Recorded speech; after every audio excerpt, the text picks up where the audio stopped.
Sababaraha istilah pikeun nyebutkeun alat parabot atau wangunan anu nepungkeun dua sisi wahangan pamentasan.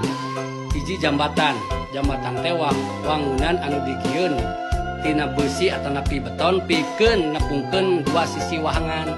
Eta nya jambatan. Lamun jambatanan teu make tihang pangdeudel disebutna jambatan gantung. Anu katilu cukang mah pamentasan anu digieun tina sababaraha leunjeur awi anu dijajarkeun. Eta disebut teh cukang.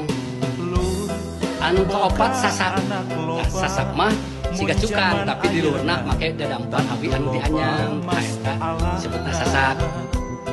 Aya deui anu disebutna kurutug. Nah, kurutug mah siga sasak tapi dadamparna tina kai. Kurutug. Aya istilah nu sanesna disebut rawayan. Rawayan kumaha?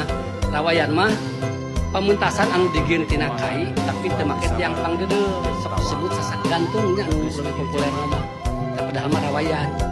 Nah, anu terakhir aya anu disebut eretan. Tapi ieu mah challenge-nya ieu mah tetarucingan cik saha anu apal keneh naon anu disebut eretan. Nu kumaha eta alat eretan teh nya? Sobi anu ningal mah di kolom komentar we lah disebatkeun nya. Kumaha eta eretan? Cak